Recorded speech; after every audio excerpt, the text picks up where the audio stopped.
대한민국의 조용기 목사님을 소개합니다. 저는 오늘 여러분과 함께 복된 가정의 길이라는 제목으로 말씀을 나누고자 합니다. 5월은 가정의 달입니다. 만물이 싱그럽게 자라고 천지의 생기가 충만하며 소망과 젊음과 기쁨의 계절입니다. 그러나 오늘 우리의 현실은 그렇지가 못합니다. 갑작스레 다가온 경제적인 한파 속에 수많은 사람들이 직장을 잃고 기업은 무너지고 좌절과 절망 속에 하루에 30여 명의 사람들이 스스로 목숨을 끊는 비극이 이 땅에 연출되고 있는 것입니다. 수많은 가정들이 흔들리고 생활고의 공포에 떨고 있습니다. 이때일수록 우리의 최후의 보루는 가정입니다. 상처 입은 삶이 치료를 받고 낙심될 때 희망과 용기를 얻으며 따뜻한 사랑으로 이해와 동정을 얻을 곳은 가정과 가족밖에 없습니다. 이러므로 이때일수록 우리는 가정의 중요성과 가족의 중요성을 절실히 깨달아 알아야만 하겠습니다.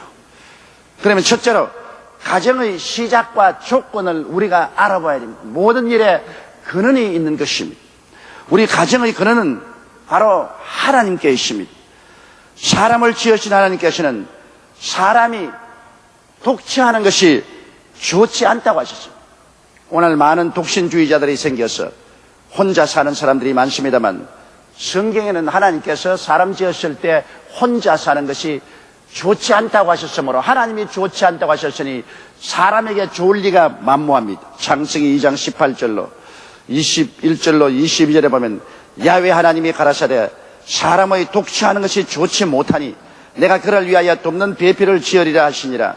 아담이 돕는 배필이 없으므로 야훼 하나님이 아담을 깊이 잠들게 하시니 잠들매 그가 그 갈빗대 하나를 취하고 살로 대신 채우시고 야훼 하나님이 아담에게 취하신 그 갈빗대로 여자를 만드시고 그를 아담에게로 이끌어 오시니 그렇게 말하셨습니다. 그런데 하나님께서 사람을 지었을 때 아무렇게나 짓지 아니하시고 하나님의 형상과 모양을 따라 지으셨다고 말인 것입니다. 그러므로 사람은 하나님께 가장 가깝고 하나님의 영광을 담아놓은 그릇으로 하나님이 지으신 것입니다. 하나님은 바로 삼위일체의 하나님인 것입니다.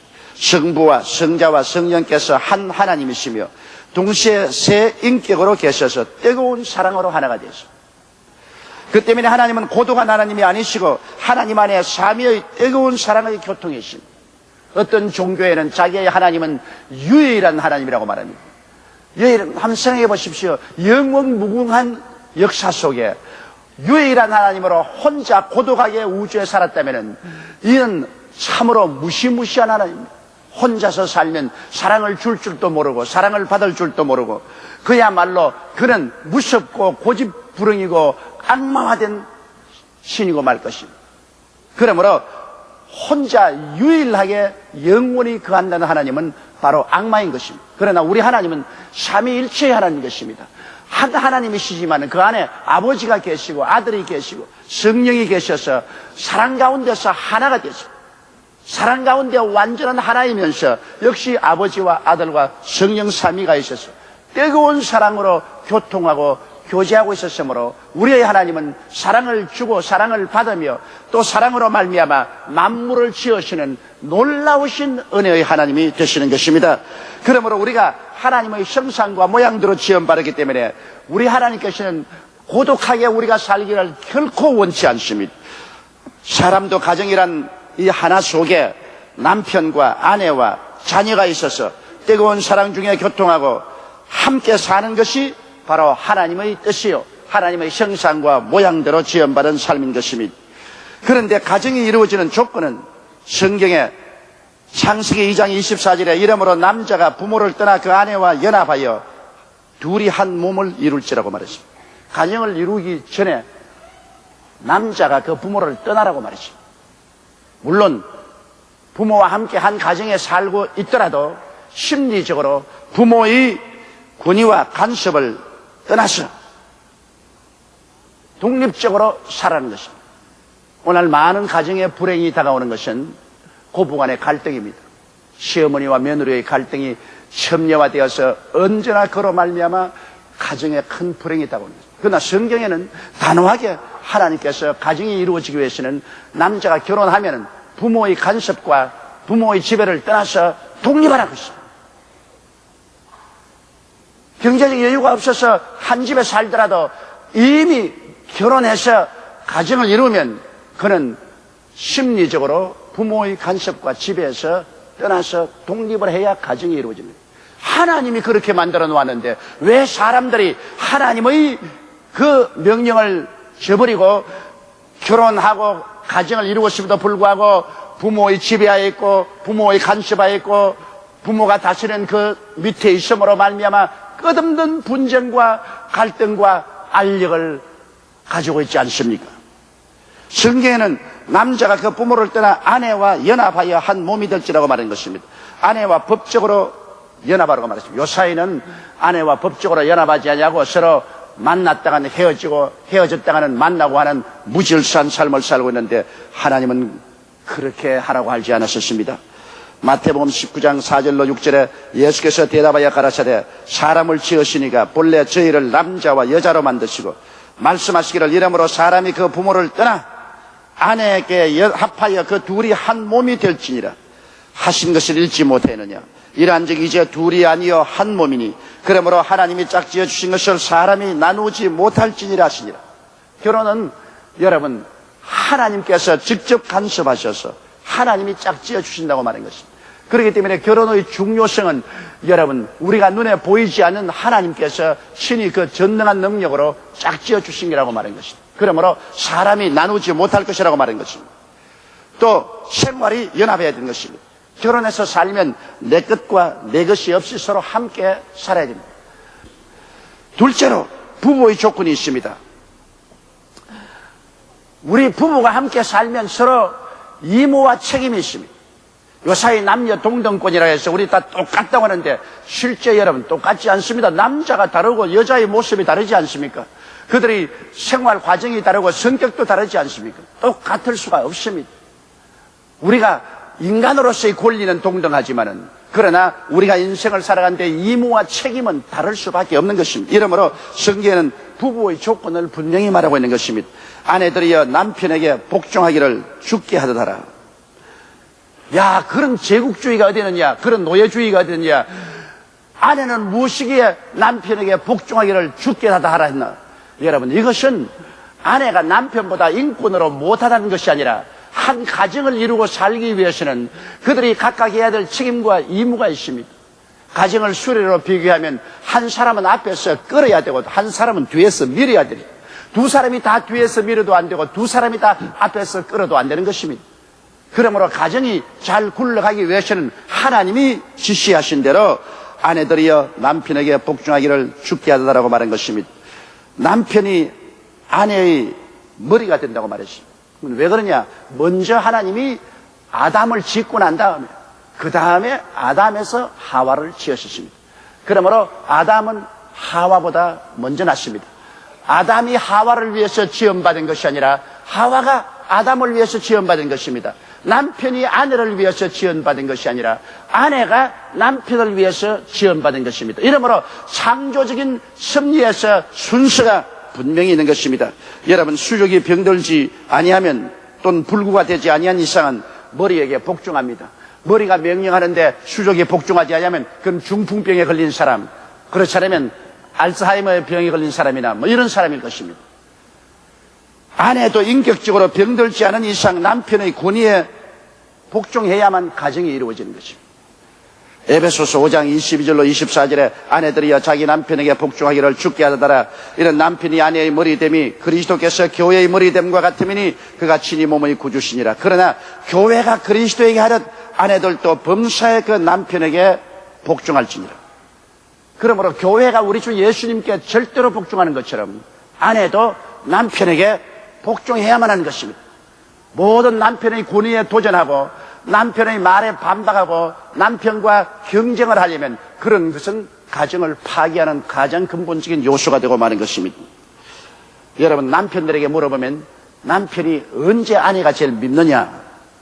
남편의 권위를 무시할 때, 남편을 남편답게 생각하고 전화 내놔 하고서 남편에게 대항하고 남편을 짓밟고 남편의 권위를 무시하게 될 때 남편은 아내를 미워하게 되는 것입니다.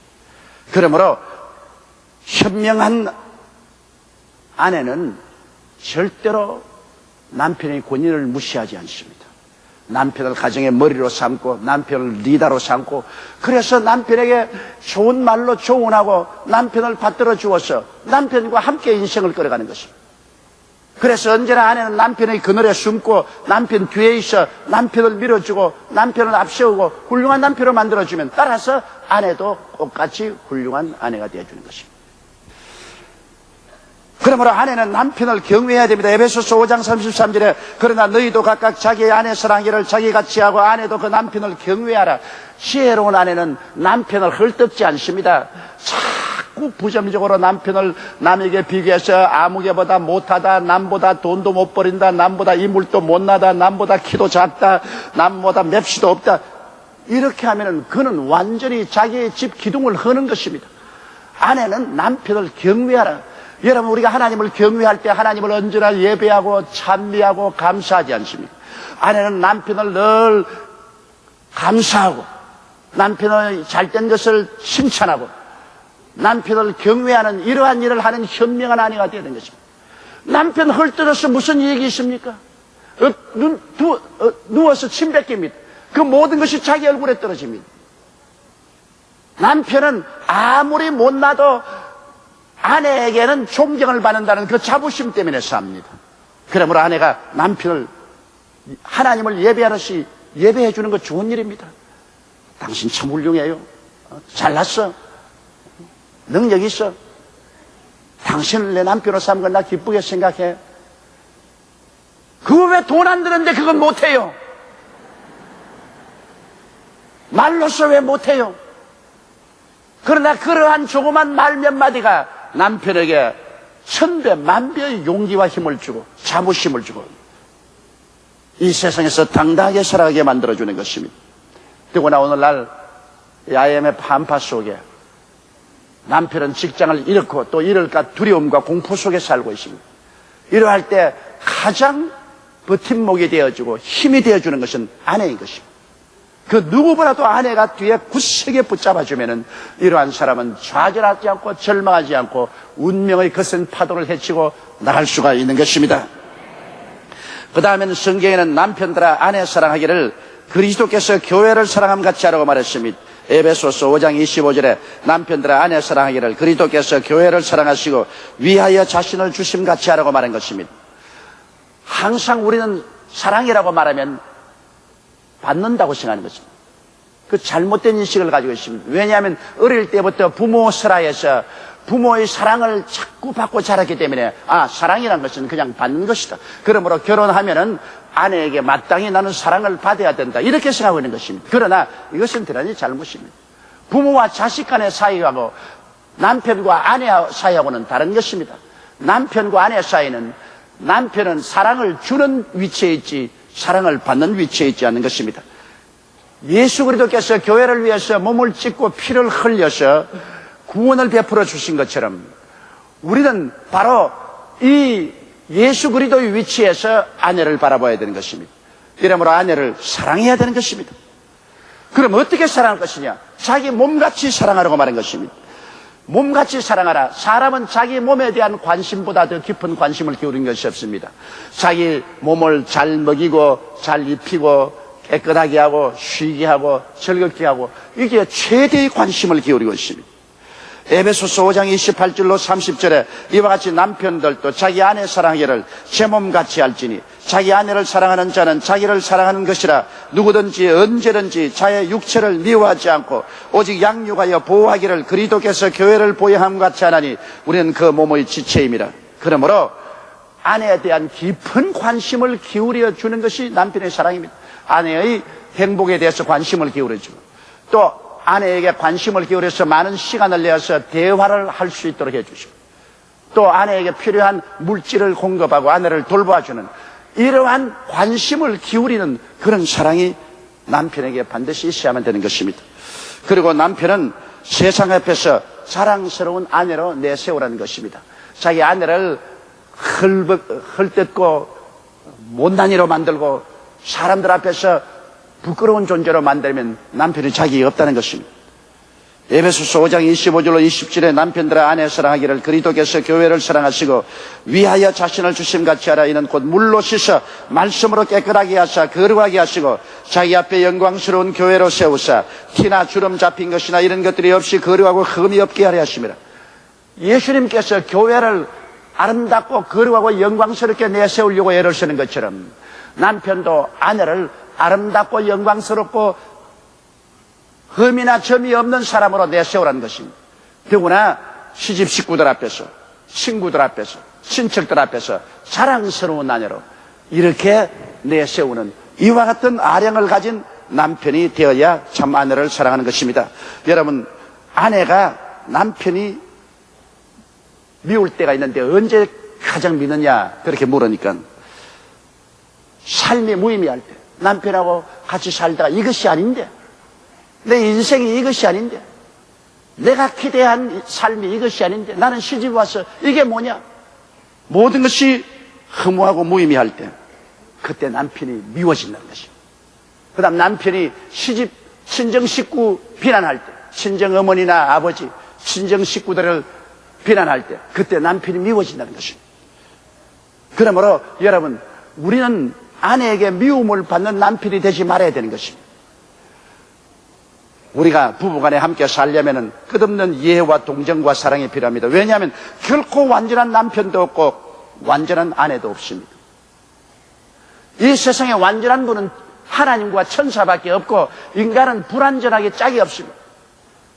산을 멀리서 보면 얼마나 아름답습니까? 푸른 나무가 울창하고 꽃이 피고 그러나 실제 산에 가보십시오. 돌멩이가 있고 썩은 것이 있고 나무 덩어리가 있고 얼마나 보기 싫습니까? 산과 사람은 멀리서 볼 때 아름다워도 가차에 있으면 흠점과 결점이 수없이 많은데 하물며 부부간에 한 지붕 밑에서 한 솥에 밥을 먹고 살게 되면 그 모든 불완전한 인격이 노출되어 나오는 것입니다. 인격적으로 서로 부딪히고 부조화하고 그리고 뭐 이런 남자가 있냐 이런 여자가 있느냐 어쩌다가 이런 남자와 결혼했느냐 어쩌다가 이런 여자와 결혼했냐 이런 실망스러울 때가 많이 다가오는 것입니다. 그러나 상호 비난과 강압을 통해서 절대로 상대를 변화시킬 수 없습니다.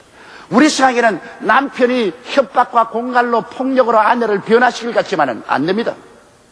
아내도 남편을 변화시킬 수 없습니다. 태어날 때 하나님께서는 벌써 각자 개성을 주었었습니다. 하나님이 주신 개성은 아무리 쥐어 박는다고 해서 변화되지 않습니다. 사람의 개성은 하나님만 변화시키지 사람은 절대로 변화시킬 수가 없는 것입니다. 그러므로 사람이 할 수 있는 일은 상대를 최대한으로 이해하고 동정하고 그리고 사랑의 손을 잡고 사는 것입니다. 저는 언제나 결혼식 주례를 할 때 머릿속에 그런 상상이 됩니다. 남편과 아내가 이제 한 팀이 되어서 인생을 띱니다. 우리 국민학교 운동회에 가면은 서로 발을 묶고 난 다음 하나 둘 하나 둘 하나 둘 하나 둘 뛰는데 그거 하나 둘 맞춰서 잘 뛰는 사람 별로 없습니다. 서로 자기가 먼저 가려고 해서 찌그덕 하다가 넘어지고 마는 것입니다. 발을 한 곳에 묶었으면 둘이가 이제는 보조를 맞추어서 자기 욕심 내지 말아야 돼. 자기가 빨리 뛴다고 앞서가지 말고 자기가 너무 늦게 뛴다고 뒤에 가지 말고 서로 상대를 이해하고 동정하여서 보조를 만져서 하나 둘 하나 둘 하나 둘 하나 둘 하면 잘 뛸 수 있습니다. 결혼 생활에는 이와 같이 서로 보조를 맞추는 것입니다. 남편이 자기 잘났다고 해서 무조건 하고 아내를 막 끌고 갈 수도 없는 것이고 또 아내가 잘났다고 해서 남편을 그렇게 할 수도 없습니다. 서로가 이해하고 동정하고 사랑해서 보조를 맞추고 살아야 되는 것입니다. 셋째로 부모와 자식의 조건이 있습니다. 여러분, 자식은 부모의 사랑 가운데 태어났었습니다. 자식은 부모의 사랑의 공통 분모인 것입니다. 부부간에 그냥만 있는 것보다는 자식이 생기면 자식은 강한 공통 분모로서 부모와 자식 사이를 묶어놓고 부부 사이를 묶어놓게 되는 것입니다. 자식은 사랑의 줄이 되어 부부를 하나로 강하게 묶어놓습니다. 부부야 남남이죠. 100년을 살아도 남남입니다. 남남끼리 모여서 삽니다. 그러나 자식을 낳으면 자식에 대한 사랑은 천륜의 사랑으로 그 아버지도 내 자식이고 엄마도 내 자식입니다. 그 자식의 사랑이 부부를 강하게 묶어놓게 되는 것입니다. 그런데 부모들이 자식을 키울 때 주님의 훈도로서 교육해야 됩니다. 자식은 하나님이 주신 기업입니다. 내 것 아닙니다. 하나님이 우리에게 맡겨주신 기업이므로 이것을 잘 길러서 하나님께 바칠 책임과 의무가 있는 것입니다. 에베소서 6장 4절에 또 아비들아 너희 자녀를 노엽게 하지 말고 오직 주의 교양과 훈계로 양육하라고 했었으며 시편 127편 3절에 자식은 야훼의 주신 기업이요 태의 열매는 그의 상급이라고 말했었습니다. 그렇기 때문에 자식은 내 개인 소유물이 아니므로 내가 하고 싶다고 해서 마음대로 죽이고 살리고 하지 못합니다. 얼마 전에 신문에 난 것처럼 자기의 자식을 죽여서 장독관에 파묻어버리고 얼마나 안 먹이고 때렸던지 6살 먹는 애가 3살밖에 안 되는 그런 처지의 자녀 교육은 있을 수가 없습니다. 그건 짐승도 그렇게 하지 않습니다. 자식은 과보해도 안 되고 무조건 사랑해도 안 됩니다. 어린이를 학대하는 것은 더욱 안 되죠. 잠언서 22장 6절에 마땅히 행할 길을 아이에게 가르치라. 그래야만 늙어도 그것을 떠나지 아니하리라. 부모가 하나님의 사랑과 그리스도의 말씀으로 자녀들을 잘 교훈하고 그 모범을 보여서 자녀들은 부모의 삶 속에 그 모범을 보고 자라는 것입니다. 아버지 어머니가 어떻게 사는가 그것이 자녀들에게 깊은 인상을 갖다 주는 것입니다. 그리고 그 무엇보다도 예수를 잘 믿고 하나님을 사랑하게 만드는 이것이 자녀 교육의 가장 중요한 것입니다. 그들에게 정신적으로 살아갈 수 있는 삶의 의미와 목적과 가치와 자원을 주는 이것이 가장 중요합니다. 마음에 살아갈 의미와 목적과 가치가 없이 공부만 많이 시키고 머릿속에 잔뜩 많이 넣어놓으면 아주 지혜롭고 교활한 악마가 되어버리고 마는 것입니다. 이러므로 가장 중요한 것이 우리가 이 영적인 신령한 삶 속에 자녀들을 교육하는 것입니다. 그리고 자녀가 집에 있을 동안에 부모와 함께 사랑의 많은 추억을 만들어 놓아야 되는 것입니다. 자녀를 그냥 내버려 놓으면 안 돼요. 부모와 함께 놀아주고 함께 대화하고 함께 휴가를 보내고 해서 자녀들의 추억 속에 부모와 같이 한 많은 역사적인 추억을 만들어 놓으면 이제 까꿀로 되어서 부모가 늙고 자녀가 이젠 성인이 되어도 그 추억으로 말미암아 부모와의 사랑의 끈이 끊어지지 않습니다. 부모와의 이와 같은 추억이 하나도 만들어지지 아니하면 나중에 자녀들이 장성하면 부모와 아무 관계가 없게 되고 마는 것입니다. 어린아이 때 부모가 많은 자녀와 잊을 수 없는 그런 추억을 만들어 주십시오. 그리고 부모는 부모의 욕망을 이루는 도구로서 자녀를 삼지 말고 자녀의 모든 소질을 잘 살려서 자녀가 참으로 하나님이 주신 소질대로 성장하도록 그렇게 만들어야 됩니다. 내가 못한 장관 되라고 하고 내가 못한 판사 되라고 하고 검사 되라고 하고 내가 못한 대통령 되라고 하면 됩니까? 사람들은 태어날 때부터 하나님이 주신 개성과 자질이 있습니다. 그것을 개발해서 키워줘야 되는 것입니다. 그리고 자식의 부모에 대한 조건도 있습니다. 자녀들아 주 안에서 내 부모를 공경하라. 그렇게 성경은 말하고 있습니다. 에베소서 6장 1절로 3절에 자녀들아 너희 부모를 주 안에서 순종하라. 이것이 옳으니라. 내 아버지와 어머니를 공경하라. 이것이 약속 있는 첫 계명이니 이는 내가 잘 되고 땅에서 장수하리라. 부모는 하나님 아버지의 대리입니다. 왜 대리냐면 처음 아담과 하와는 하나님이 직접 만들었었으나 그 다음 자녀는 하나님을 대리해서 아담과 하와가 자녀를 낳으라고 말했습니다. 그러므로 하나님 하시는 일을 대리하는 것입니다.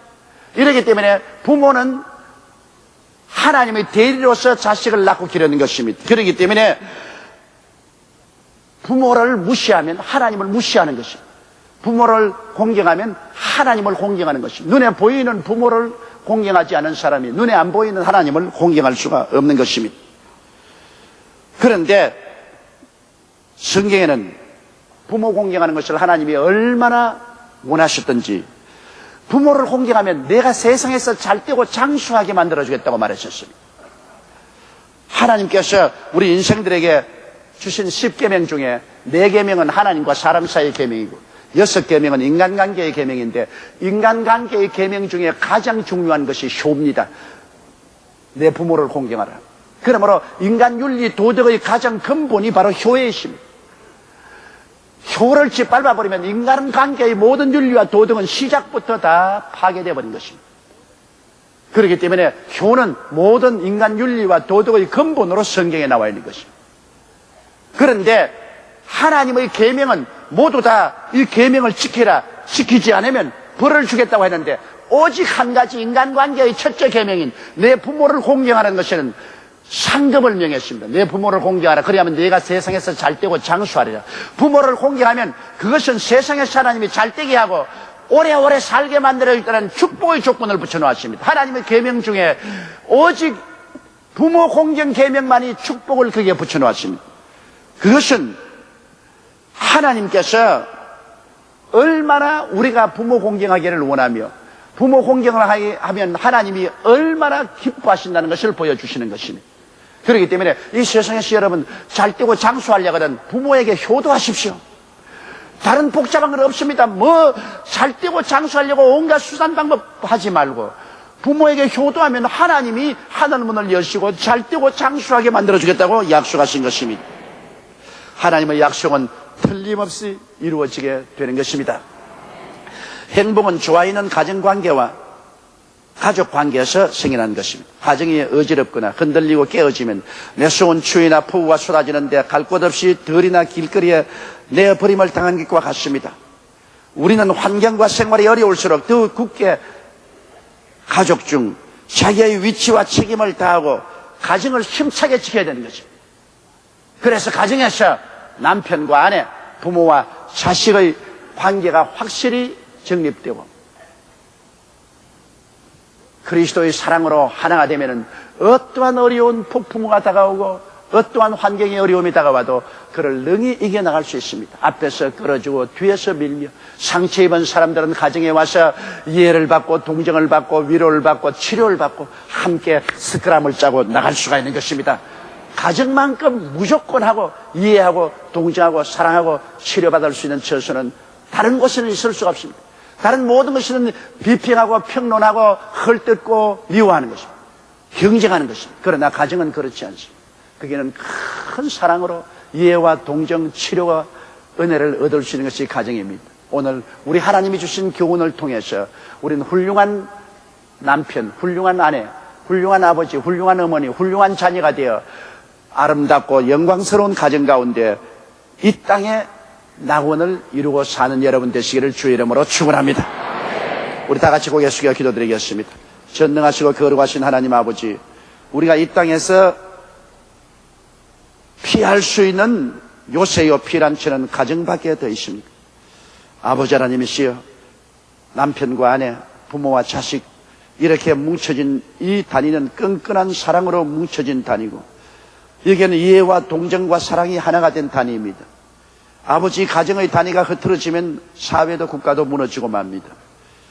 우리 아버지 하나님, 우리나라가 지금 경제적인 위기에 처하고 언제 직장을 잃고 어려움이 다가올지 모르는 이때에는 두 가정이 끈끈하고 뜨거운 사랑으로 뭉쳐서 앞에서 끌어주고 뒤에서 밀며 상처 입었을 때 함께 합쳐서 치료해주며 어깨에 걸머쥐고 업고 안고 나가는 우리들이 되게 도와주옵소서. 우리 주 예수 그리스도의 사랑이 가정에 넘쳐나게 도와주시옵소서. 가정에 하나님의 은총이 퍼부어지게 도와주시옵소서. 예수님 이름으로 기도드리옵나이다. 아멘. 할렐루야. 아멘. 목사님 감사합니다. 구독과 좋아요는 제작하는 데 힘이 됩니다. 감사합니다.